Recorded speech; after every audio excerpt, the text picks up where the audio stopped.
Suatu ketika ada seorang yang namanya Ayu, mahasiswa teknik informatika yang doyan doom scrolling sampai lupa dunia nyata. Suatu hari dia mampir ke perpustakaan. Niatnya cuma lihat-lihat rak buku. Malah ketemu dunia baru yang bikin kepalanya pusing berputar-putar gitu. Ada buku, bahkan ada Matrix, ada SFD, semuanya numpuk di kepalanya. Lalu terus ada seorang anak namanya Asep, pustakawan paruh waktu yang hidupnya kayak campuran antara Sherlock Holmes dan pecinta maca. Itu dia. Awalnya Ayu itu mikir kayak, ah, kayak ya cowok-cowok apaan lah ya kan, cuman mau flexing doang. Tapi ternyata Asep itu cerdas, tulus, dan bikin seketika Ayu ini jadi tertarik deh. Nah, akhirnya Asep lah bikin sistem buku cerdas. Bagaimana aplikasinya? Seperti ini. Halo semuanya, sebelumnya izin memperkenalkan diri. Nama saya Nurul Nursimin, NIM 1352357. Dan pada kesempatan kali ini, saya ingin menjelaskan mengenai metode PCA yang sudah dibuat oleh kelompok kami. Jadi untuk pipeline kami sendiri terdiri dari 6 tahapan utama. Yang pertama adalah dia akan meload dataset dan juga mapper.json. Setelah itu dia akan membuild file paths-nya dari mapper. Lalu akan dilakukan pre-processing gambar, dan kemudian akan dinormalisasikan vektor gambar dengan menggunakan min sampling. Setelah itu, PCA akan di-feed ke data gambar dengan menggunakan metode SVG yang sudah kami implementasikan secara manual. Lalu akan dilakukan indexing dan juga embedding. Kemudian pipeline-nya akan dijalankan. Dan prosesnya itu adalah query image akan diambil dan ditransformasikan, kemudian akan dihitung jaraknya, lalu di ranking berdasarkan kedekatannya. Hasil ranking tersebut akan ditampilkan di file frontend.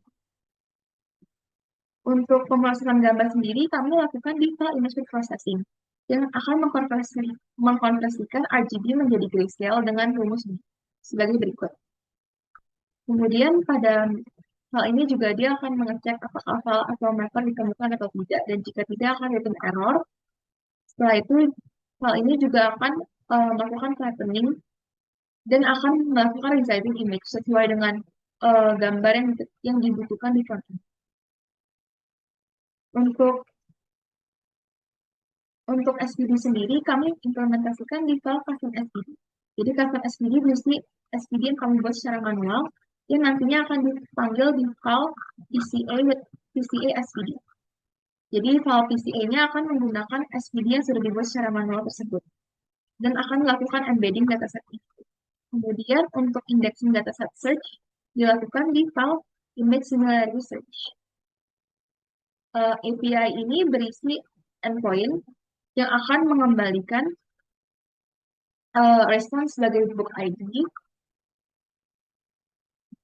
akan dikembalikan respons book ID, rank, title, image path, dan juga distance. Lalu untuk file utility ini berisi helper functions yang dibutuhkan untuk metode PCA.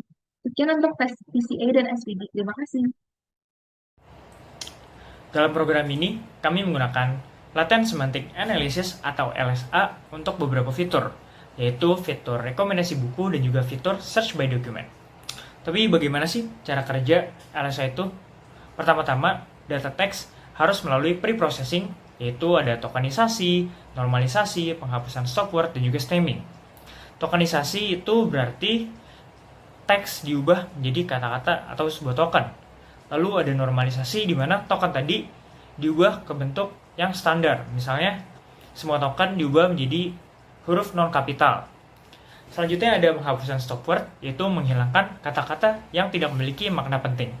Ada juga stemming, yaitu menyederhanakan bentuk dari token. Selanjutnya, dari hasil pre-processing tersebut, dihasilkan sebuah matriks term document, di mana matriks tersebut berukuran M kali N, M-nya itu adalah term atau kata unik, dan juga N-nya adalah dokumen. Untuk meningkatkan kualitas, kami menerapkan pembobotan TF-IDF matriks. Matriks TF-IDF inilah yang menjadi input utama dari LSA. LSA itu sebenarnya bertujuan untuk menemukan pola-pola tersembunyi atau topik dengan mereduksi dimensi matriks menggunakan Singular Value Decomposition atau SVD. Kami memfaktorkan matriks A dengan SVD tadi karena dimensi kata sangat besar, bisa mencapai puluhan ribu. Lalu selanjutnya kami hanya memilih ke komponen teratas dengan nilai singular terbesar melalui truncated SVD.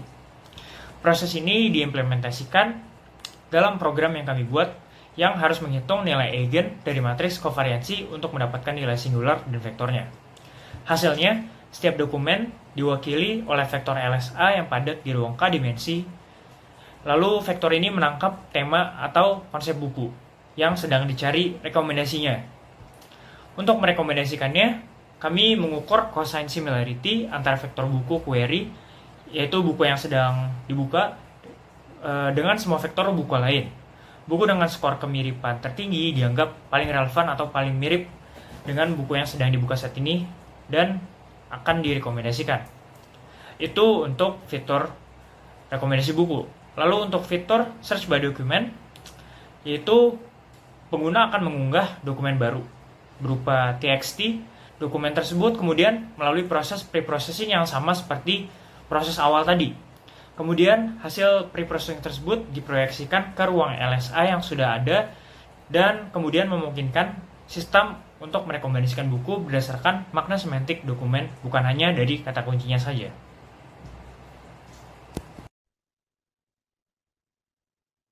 Halo semua, di sini aku Donggun dari 1352420 Informatika. Di sini aku bakal jelasin tentang bagian webnya. Nah, di sini kami menggunakan framework Next.js. Nah, ini ada beberapa file. Ada app, ini buat komponen-komponennya, ada book, header, pagination, sama search bar-nya. Lalu ada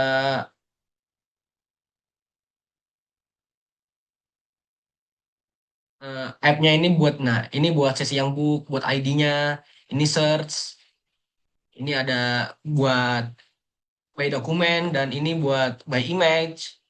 Di sini ntar ada home-nya. Ini untuk layout kami, lewat melempar manggis.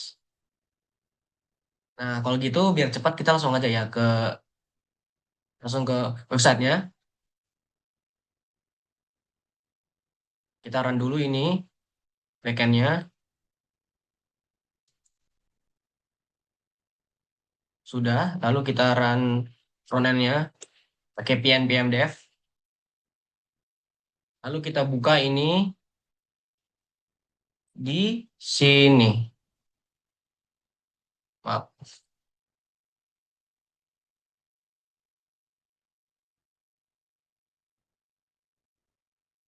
Nah, ini sudah jadi. Jika kita pengen baca buku, tinggal ini buat search-nya, ini by image, dan ini by dokumennya. Contoh by image. Ini cuma contoh. Contoh ini. Nah, muncul rekomendasinya. Kalau misalnya kita baca, di akhirnya bakal ada rekomendasi buku yang hampir sama seperti yang kita pengen. Lalu kalau misalnya kita cari sendiri contoh, nah dia bakal keluar kayak gini. Lalu kita baca. Ya, sebenarnya hanya seperti itu aja yang bisa saya jelaskan. Untuk kode-kodenya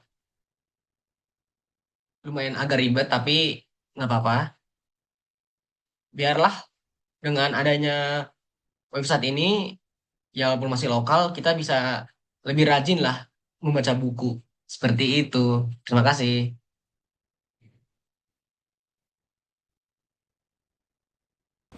Nah, sekarang setelah kita lihat gimana bentuk web aplikasinya, sekarang si Ayu pengen mencoba menjadi lebih rajin lagi, bisa lebih belajar lagi, dan yang terpenting, ya sebenarnya nggak penting banget, cuman mengajak dia jadi ketagihan baca buku. Dan tak kenapa, bukan tiba-tiba, lambat laun Ayu jatuh cinta sama Asep. wen ya, kita mah cuma bisa bilang wen ya, tapi kita gak ngincer wen ya. Kita sebagai mahasiswa, kita even gak ada bakal datang cewek pun, kalau kita baca buku, seenggaknya kita tetap baca buku untuk belajar. Moralnya apa?